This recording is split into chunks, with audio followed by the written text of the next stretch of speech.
नमस्कार दोस्तों, स्वागत है आपका मेरे इस चैनल पर।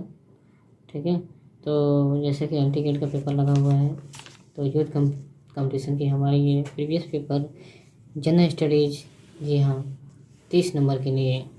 ठीक है, वो 30 क्वेश्चंस के लिए काफ़ी क्वेश्चंस हैं इसमें, वो सब हम प्रैक्टिस कर रहे हैं और काफ़ी मैंने करा दिए हैं। आप मेरी प्ले लिस्ट में जाके देख सकते हैं। ठीक है, पुराने वीडियोज़ में डाल रखे हैं, तो वहाँ से 30 नंबर प्रीवियस क्वेश्चन की कंप्लीट हो जाएंगे आपके, और उसमें प्रैक्टिस सेट है वो भी कराऊंगा आपके लिए। ठीक है, तो चैनल पर पहली बार आए तो लाइक एंड सब्सक्राइब कीजिएगा, और ताकि इसी तरीके से आपको आने वाली वीडियोज़ मिलती रहें। ठीक है, आप लोग लाइक एंड सब्सक्राइब नहीं करते हैं। ठीक है, आपका लाइक एंड सब्सक्राइब हमें मोटिवेट करता है वीडियो बनाने के लिए। ठीक है, और ये आए हुए पेपर हैं, इनको करना बहुत ज़रूरी होता है। तो चलिए शुरू करते हैं। ठीक है, तो पहला क्वेश्चन लेते हैं अपना, कि आपने चेक करते रहिए कि हो सकता है प्रैक्टिस सेट तो नहीं, प्रीवियस क्वेश्चन देख सकते हैं, हम कर लेंगे। एक्सप्लेनेशन आप खुद देख लीजिएगा इनको वीडियो पॉज करके। पहला क्वेश्चन है, यूनियन बजट 2016-17 में प्रस्तावित किसान कल्याण उपकर को निम्नलिखित में से किसके साथ संगठित किया गया है।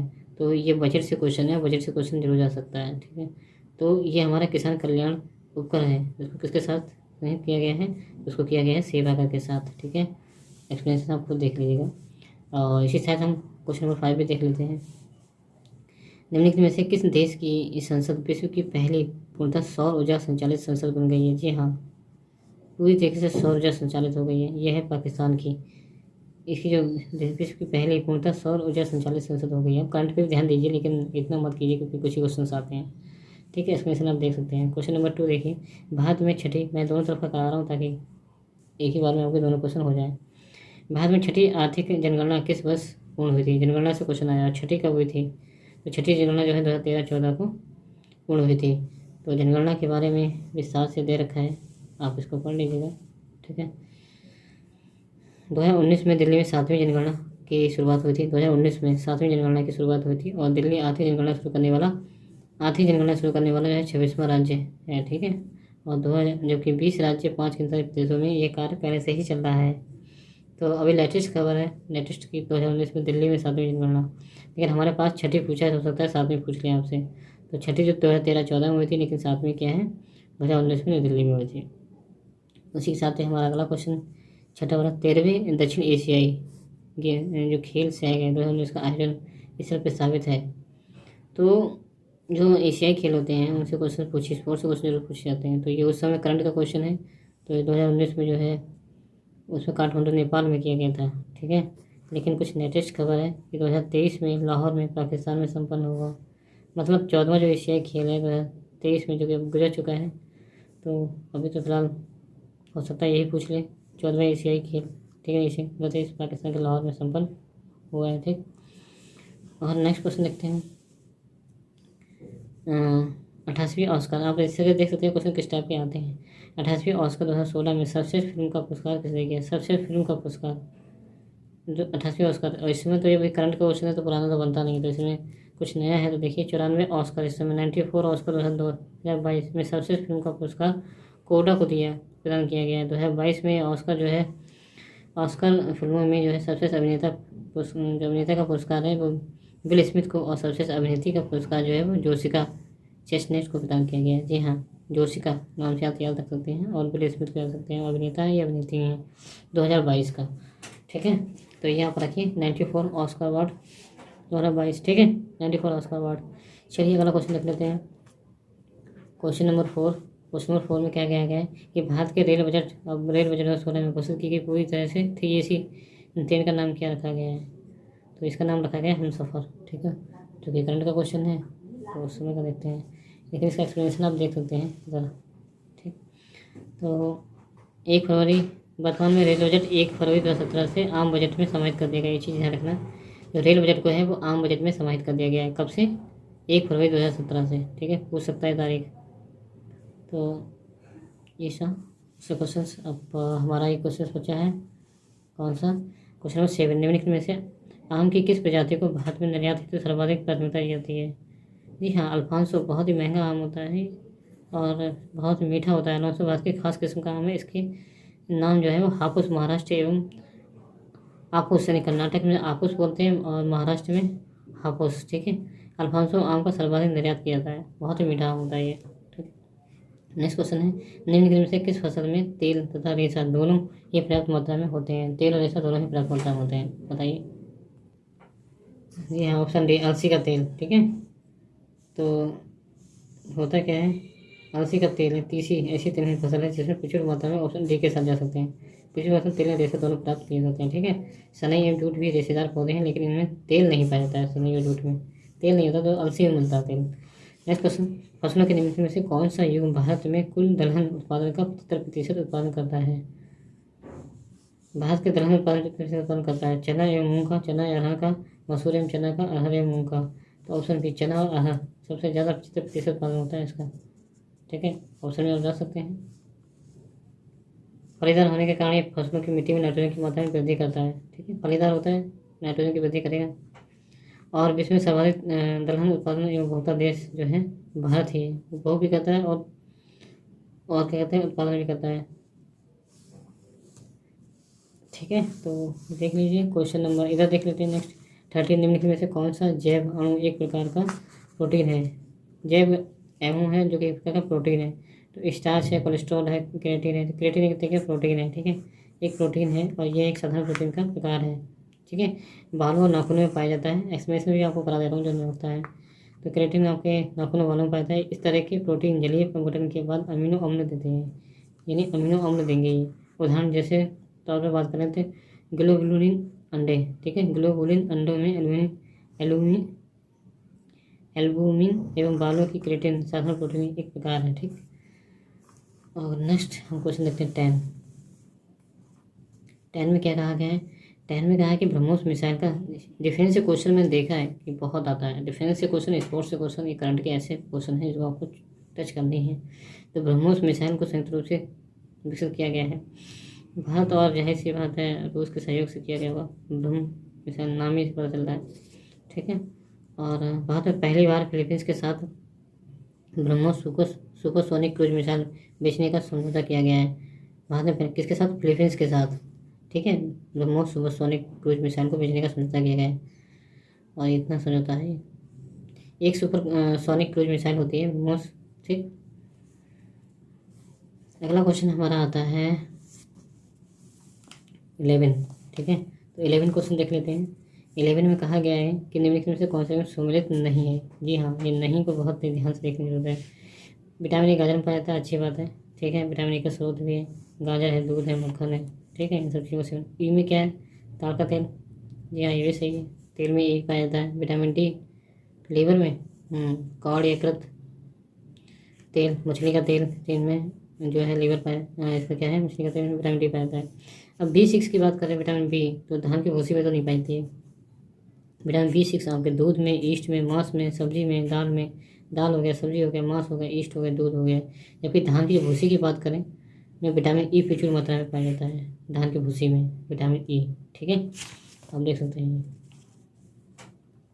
तो ऑप्शन डी है जो मैच नहीं कर रहा है। अगला है हमारा कीट भक्षी पौधा पूछा गया है। तो कीट भक्षी पौधे किस प्रकार में उगते हैं और उसमें अल्पता होती है? नाइट्रोजन की अल्पता होती है, हम जानते हैं। ठीक है, तभी ऐसी जगह उगते हैं जहाँ नाइट्रोजन की कमी होती है, और ये नाइट्रोजन की पूर्ति जो है वो कीट भक्षी को खाकर पूरी करते हैं। ठीक है, इसलिए उनको कीट भक्षी बोला जाता है। अगला हमारे पास एक मैथ से क्वेश्चन है, ABCD समांतर चतुर्भुज है। ठीक है, तो समांतर चतुर्भुज है तो AB कितना है? AB आपका 12 दे रखा है और BC आपका दे रखा है 14। ठीक है, और BD आपका कितना है? B और D डायगोनल दे रखा है 20। तो AC बताइए, AC कितना होगा? तो समांतर चतुर्भुज है तो पहली रेखा दूसरी रेखा दोनों डायगोनल D1 D2 का हाफ कर देते हैं। तो D1 और D2 का स्क्वायर करके ये फार्मूला होता है।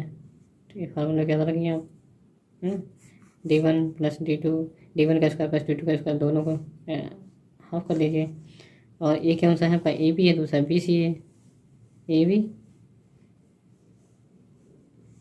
सॉरी माफ़ कीजिएगा, पहली रेखा दूसरी रेखा, ये जो आपकी 14 है और 12 है, समांतर चतुर्भुज मतलब ये है। ठीक है, तो ये आपकी 12 का स्क्वायर हो जाएगी और ये आपकी 14 का स्क्वायर हो जाएगी। ठीक है, और फिर एक डायगोनल आपकी दे रखी है। हाँ, D1 D2 डायगोनल ही यहाँ पर है, ये आपके डायगोनल है, ये D1 और D2, D1 D2 इनके जो बीच में रिलेशन होता है वो यही होता है। D1 और D2, D1 का स्क्वायर D2 का स्क्वायर का हाफ करोगे और उसको पहली रेखा दूसरी रेखा यानी पहली साइड दूसरी साइड के स्क्वायर करके सम करके लिख दोगे तो ये आपको मिल जाएगा पूरा सवाल। ठीक है, यहाँ से आप कैलकुलेशन कर लेना और डी मिल जाएगी आपको वैल्यू। ठीक है, समांतर चतुर्भुज है तो जो D1 D2 है उनका स्क्वायर करो, हाफ करो। ठीक है, उसके बाद हाँ स्क्वायर करो, हाफ करो, सम कर दो उनको, स्क्वायर करके सम करो, फिर उसका हाफ कर दो पहली साइड और दूसरी साइड। ठीक है, तो पहली साइड और दूसरी साइड को क्या कर दो, स्क्वायर करके ऐड कर दो। ये फार्मूला याद कर लीजिएगा। नेक्स्ट क्वेश्चन है हमारा 15 क्या कह रहा है कि यदि 7 आदमी और 5 लड़के 168 हेक्टेयर फसल 18 दिनों में काट सकते हैं तो 15 आदमी और 5 लड़के 700 हेक्टेयर फसल कितने दिनों में काट पाएंगे, जबकि एक आदमी एक लड़के से 3 गुना अधिक काम कर लेता है। ये इसकी एफिशिएंसी है। ठीक है, तो देखना पड़ेगा कि क्या है। सबसे पहले बात करते हैं कि भाई इन लोगों की एफिशिएंसी की लेकर कि एक आदमी 3 लड़के दिया है कि एक आदमी जो है वो 3 गुना अधिक काम कर सकता है। एक आदमी एक लड़के से 3 गुना, एक आदमी एक लड़के से 3 गुना अधिक काम कर सकता है। 1 मैन 3 बॉयज। हम जानते हैं कि M1 D1 अपन W1 M2 D2 ये फार्मूला होता है। बस इसमें क्या करना है आपको, 7 आदमी दे रखे हैं, 7 आदमी 5 लड़के दे रखे हैं। ठीक है, वर्क कितना दे रखा है, 168 दे रखा है। उसी तरीके से कितने हैं, 15 आदमी और 5 लड़के। ठीक है, कह रहे हैं कि 5 लड़के 7 हेक्टेयर काम है, 7 हेक्टेयर कितने दिनों में काट पाएंगे। D2 निकालना है, बस निकाल लीजिए, वहीं से D2 हमको मिल जाएगा 39 डेज। इतना ईजी सवाल है। नेक्स्ट क्वेश्चन देखो, ये भी कर लेते हैं। यदि व्यंजक ये दे रखा है क्वाड्रेटिक नहीं है, घन पूर्ण हो तो एक्स का मान कीजिए। अगर इसमें आप इक्वेशन दे रखी है और अगर इसमें से कोई वैल्यू सेटिस्फाई कर जाए तो ये उसका आंसर हो जाता है। लेकिन एक्स बराबर 1 रखेंगे तो क्या आएगा, 1 आएगा तो ये माइनस का 11 आएगा। ए से देखो -1 + 6 करोगे तो कितना आएगा, -5 आएगा, जो कि पूर्ण घन नहीं है। यदि व्यंजक एक पूर्ण घन हो तो एक्स का मान निकालना है। अब अगर हमने अगला ऑप्शन हमने कितना रखा, क्योंकि हमारा क्या आ रहा है -11 आ रहा है। अगला हमने +5 किया तो -6 ये पूर्ण घन नहीं है, +4 किया -7 आया, ये भी पूर्ण घन नहीं है। अगर लास्ट डी किया तो -8 बनेगा, -8 जो है -2 का पूर्ण घन बन जाता है। यानी व्यंजन जो है एक पूर्ण घन हो तो एक्स का मान ज्ञात कीजिए। अब ये बन ही रखने पर ही आया है। ठीक है, तो ये चीज़ आपको ध्यान रखना कि एक 1 रखिए, 1 रखने पर जो आंसर आता है बस उसमें उसको क्या कर दीजिए, ऐड कर दीजिए। ठीक है, क्वेश्चन कुछ अलग टाइप का है। नेक्स्ट देखते हैं, निम्नलिखित में से किसने भारत में हो रही मिशनरी गतिविधियों को आत्मघाती एवं शांति के लिए खतरा बताया, किसने बताया था। जी हाँ, लॉर्ड वेलेस्ली ने। ठीक है, भारत में हो रही मिशनरी गतिविधियों को आत्मघाती एवं शांति के लिए खतरा बना है। इंग्लैंड में बेपिस्ट मिशनरी को विध्वंसी एवं शांति के लिए खतरा कहकर उन्होंने कलकत्ता में प्रवेश की अनुमति नहीं दी गई। जी हाँ, इस मिशनरी की 3 मोटे सदस्य जोशुआ मार्शमैन, विलियम कैरी और विलियम वार्ड थे। ठीक, तो ये रहा उसका एक्सप्लेनेशन। नेक्स्ट है, भारतीय विश्वविद्यालय की स्थिति पर जांच पड़ताल करने के लिए 1902 में नियुक्त आयोग के अध्यक्ष थे। तो ये थे आपके थॉमस रेले। 1992 में सरकार ने थॉमस रेले की अध्यक्षता में विश्वविद्यालय आयोग का गठन किया गया था, जिसका कार्य था भारतीय विश्वविद्यालय की दशा का अध्ययन करना और उनकी स्थिति में सुधार हेतु सुझाव देना। उनके अनुशंसा के आधार पर सरकार ने भारतीय विश्वविद्यालय अधिनियम 1904 पारित किया और इस समय भारत वायसराय लॉर्ड कर्जन था। उसने गुणवत्ता और दक्षता बढ़ाने के नाम पर विश्वविद्यालय पर कड़े नियंत्रण स्थापित कर दिए थे। और विश्वविद्यालय अधिनियम 1904 ध्यान रखिए। ठीक है, नेक्स्ट आता है, भारत में अंग्रेजों के शासनकाल में सभी तीनों गोलमेज सम्मेलन आयोजित हुए थे। जी हाँ, कहाँ हुए थे, लंदन में। जी वेरी गुड। ठीक है, साइमन कमीशन की रिपोर्ट पर विचार करने हेतु, ये साइमन कमीशन जो रिपोर्ट थी उस पर विचार करने हेतु ब्रिटिश सरकार द्वारा जो है वो लंदन में एक गोलमेज सम्मेलन का आयोजन किया गया था।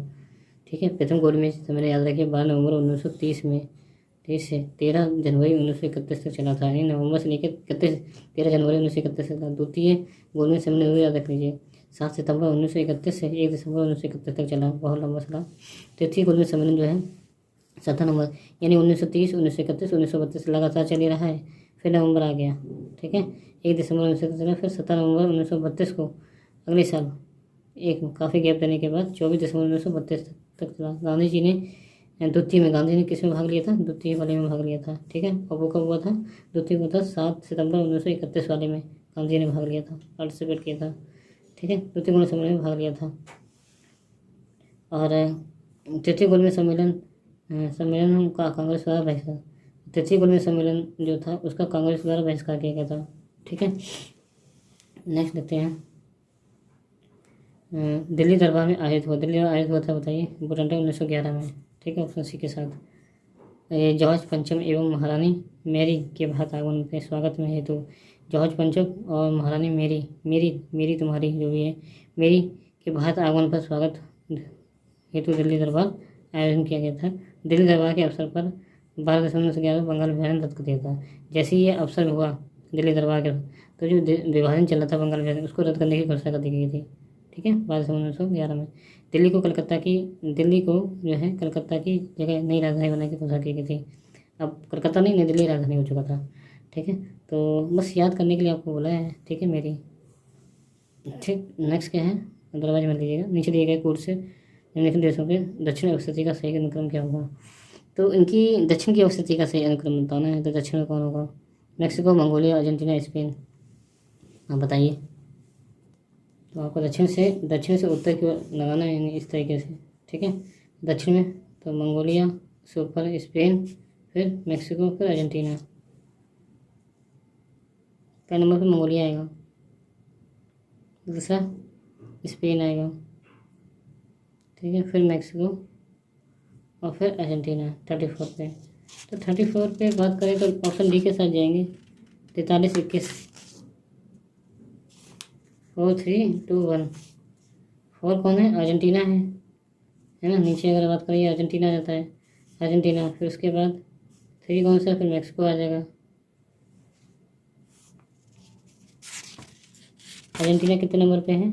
अर्जेंटीना है पहले नंबर पे। जी हाँ दोस्तों, अर्जेंटीना पहले नंबर पे है, उसको सबसे लास्ट में रखा गया है। ठीक है, तो नॉर्थ वाला पहले रख लेते हैं ना, नॉर्थ तो साउथ, दक्षिण से उत्तर की ओर जाना है आपको, दक्षिण से उत्तर की ओर। तो उत्तर में तो यही हो गए, ऑप्शन डी के साथ जाएंगे, 4, 3, 2, 1 है ऑप्शन डी, 4, 3, 2, 1। उत्तर से दक्षिण की ओर, उत्तर से दक्षिण की ओर स्थिति का सही क्रम बताइए। नहीं ऐसे, 4, 3, 2, 1। ठीक है, 4 पे आपका मंगोलिया, उसके बाद 3 पे क्या है? मंगोलिया, फिर स्पेन और दूसरे नंबर पे मैक्सिको और फिर अर्जेंटीना सबसे लास्ट में। ठीक है, उसके ऊपर मैक्सिको, फिर मंगोलिया सबसे ऊपर पे, और नेक्स्ट नंबर पे, दूसरे नंबर पे स्पेन। ठीक है, मंगोलिया, स्पेन और मैक्सिको, अर्जेंटीना। चलिए ये हो गया। अगला क्वेश्चन, भारत में निम्नलिखित में से कौन सा राज्य है वर्ष 2015 में 16वें फसलों के उत्पादन में शीर्ष रहा है? तो महाराष्ट्र है फसलों के उत्पादन में, लेकिन प्रश्नकाल के समय में फसलों के उत्पादन में शीर्ष स्थान महाराष्ट्र का था। ठीक है, और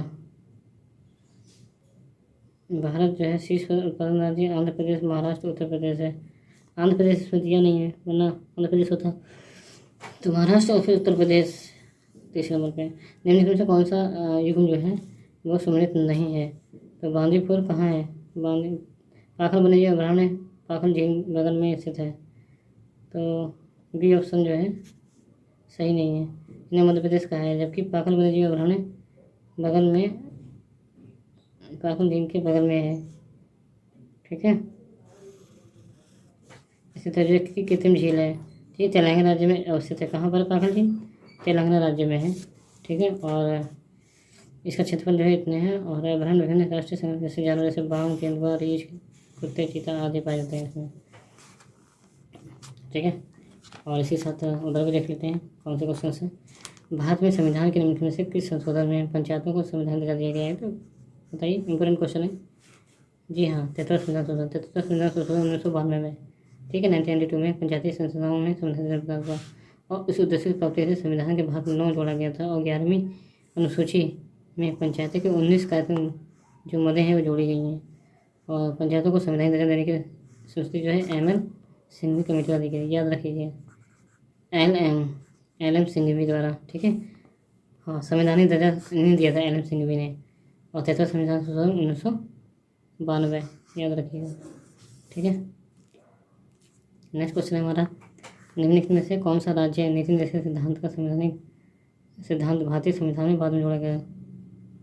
कौन सा राज्य का नीति सिद्धांत जो है भारतीय संविधान में बाद में जोड़ा गया था? बताइए कौन सा जोड़ा गया था बाद में? समान नागरिक संहिता, मुफ्त कानूनी सहायता, बी ऑप्शन। ये जोड़ा गया था 42वें संविधान संशोधन के माध्यम से 39A में, निःशुल्क एवं विधि सहायता का प्रावधान, ठीक है। 42 अमेंडमेंट 39 का में जोड़ा गया था। नेक्स्ट देखते हैं